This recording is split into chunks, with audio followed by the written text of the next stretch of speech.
Welcome to the CBS Eye on Money show. It is Thursday, February 24th, and we are here to try to help you along your financial journey. And here we are, end of February, and that journey continues. Mark, have you started in on your tax preparation yet?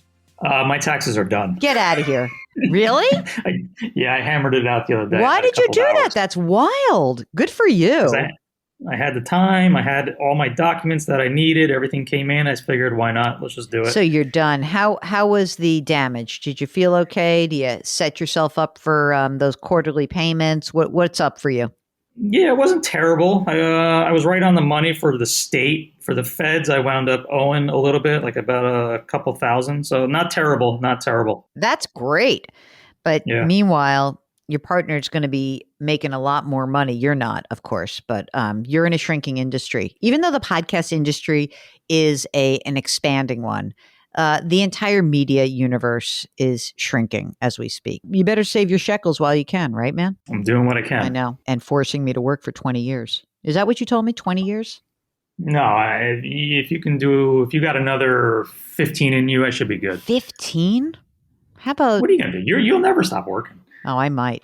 That would surprise me. All right, maybe 10. Let's start with 10. All right, anyway, if you've got a financial question, go to our website, jillonmoney.com, click the Contact Us button and complete this form, and you'll ask your question. At the end of the form, you were going to be asked, would you come on the air with us? If you answer yes, Mark will do the rest. That is what Jonathan did. He is joining us from the Garden State of New Jersey. Hello, Jonathan. How can we help you out? How are you? I'm good. How are you guys? We're hanging in there. What's going on for you? What can we do for you? So me and my fiance have a decent amount of life changes going on in our life. And as we are looking to our future and combining our finances and everything like that, we just wanted a little bit of guidance as to what we should be doing with some of our cash reserves and how we should be planning for our future. Okay. Give us the rough numbers. Okay. So my fiance salary is about $80,000. She's got about $95,000 saved in her 401k from work. She has about $30,000 in a brokerage account with ETFs and mutual funds. She's got about $12,000 in a Roth IRA and about $35,000 in cash. Okay. For me, my base salary is about $67,000. I've got about $93,000 in a Roth 401k. My brokerage has got about $20,000 in ETFs and mutual funds. I don't have anything in a Roth IRA at all, and I have about $10,000 in cash. When are you getting married? Planning for May 2023.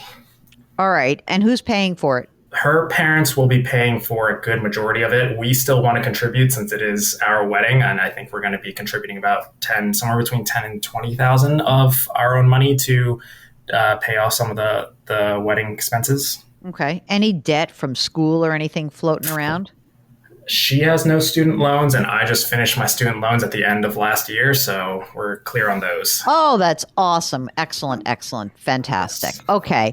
So what else is happening? You said you've got a lot of life changes besides the wedding. Anything else? We are also moving to Denver over the course of the next month. So we have all of those kinds of expenses going into it. We'll have, our rent will be about $200 more per month than what we're paying right now. And, with the wedding costs as well. And also my parents are selling a home and, giving me about $50,000. So I'm going to be getting a cash influx that nice. I love those. I love those parents of yours.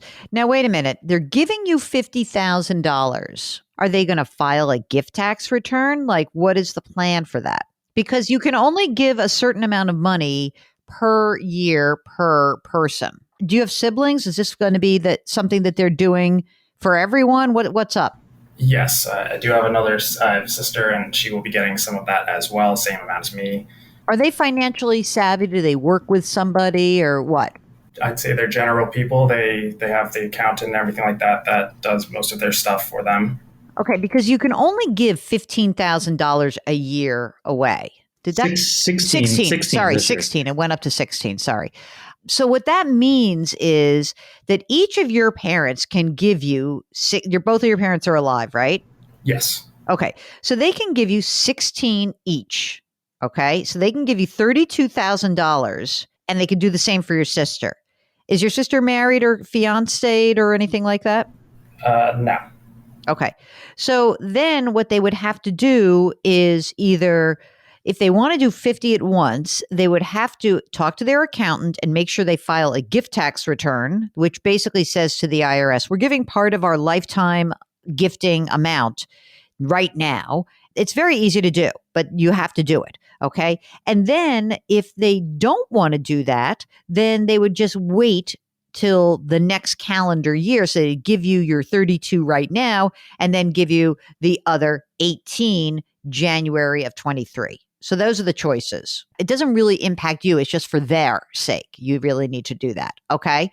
All right. Now, next. In this move, anything else? Like, are you taking a new job? Are you getting paid more? Like, what's happening?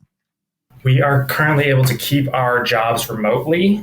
So we will be keeping our jobs as we move to Colorado. We do have to, let our companies know and stuff like that. But I'll be keeping our jobs, and I will probably be looking for a new job once we kind of settle down with all these other things, just for a change for myself. Okay. So now, what's your big burning question? What to do with this 50 grand that comes in eventually? Yeah, I think that that's one of my big things, to try and make sure that I utilize that, so that over the course of the next 2 to 3 years, if we decide to buy a home, I have all of the money in the proper places, so that I don't have to pull it out of somewhere and get hit with any kind of major deductions or taxes on that. Mark, go for it. Tell him what he should do with his money. Well, if you think you're going to be buying a home plus the expenses for the wedding, my initial reaction is to keep that 50 grand someplace safe. I wouldn't even invest it. Okay. I'm sorry, but it's so boring, but it's true. Yeah, I mean, that's kind of one of the options that we were exploring, and thought that might be the case, because with all the uncertainty that's been going on, and what's going on with inflation. Here's another way to think about it. You make the move, right? You get everything settled. Whatever you think it's going to cost you, it's going to cost more. You see where you land, okay? Because if all of a sudden you're making a ton more money, if all of a sudden instead of making $67,000, you're making $107,000, then we have different opportunities. But I think that you both know that you want to contribute to the wedding. You said 10 or 20,000 between the two of you, or each to this wedding? Between the two of us. Okay, good. So few. So, I mean, let's see what that number is. I think you'll know more in a few months. And then at that point, if things have really shifted and you've absorbed the move then great, we can invest the money. But besides that, I would do nothing right now. Totally boring. If that's the right move, then I think that's the right move. Trying to, finagle it in any way. Yeah. Set myself back. Yeah, I think that you've come a long way. You've paid off debt. You're ready. I'd leave it alone for now. I do think that that's the best idea. I really do. And Mark, is there anything else that we should be thinking about before he gets married? No, I was just curious. So I know he sent us an email and he listed out all of their assets. The cash account, is that considered your emergency reserve? And do you guys consider that combined or separate? The cash reserves are they're just kind of just cash that we have on hand. And then we consider everything combined pretty much. Yeah.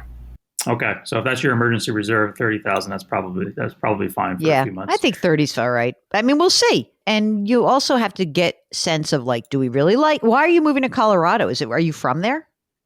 No, we have some friends and family that are out there, and it was that opportunity of being able to work remotely and keep our jobs and have we're young enough where we don't have to necessarily take care of either our parents yet. So if we were going to do this kind of adventure type thing, it would be now rather than later, before we have to maybe move back and be closer to family for any given reason. Okay. Traded in the GW Bridge for the Rocky Mountains. Nice. How about that? Right. I'm trading in the Garden State Parkway and Route 95 for living a beautiful life. Jonathan, we wish you the very best of luck. Is there anything else we can do for you today? No, I think that answers a good question for me, because it was something in terms of looking at everything in our finances, how we're going to be moving forward together. It's not just me and it's not just her anymore. It's an us thing. So working through those things with two minds is a little bit different than just thinking it all through yourself. So this is very helpful. We're happy to help, and let us know how it goes. And if things change or life is really, your financial condition improves dramatically, we might want to hear from you again. If you wouldn't mind, send us a picture from the Rocky Mountains, okay? Absolutely. All right. If you are like Jonathan and you've got a big life change going on, or in his case, a few life changes going on, then I encourage you to shoot us a note. Just go to JillOnMoney.com, click the Contact Us button. We'll get your question. At the bottom of that form, it says, would you come on the show? And if you say yes, Mark will do the rest because he's so fabulous. You can follow us wherever you find your favorite podcasts, and you should also check out our sister broadcast. It's called Jill on Money, also where you find your favorite podcasts. We drop our episodes every Tuesday and Thursday. Mark Talercio is the co-host and the executive producer. We are distributed by Viacom CBS. Lift someone up today. Curiosity, compassion, community. Thank you for listening, and we'll talk to you next week.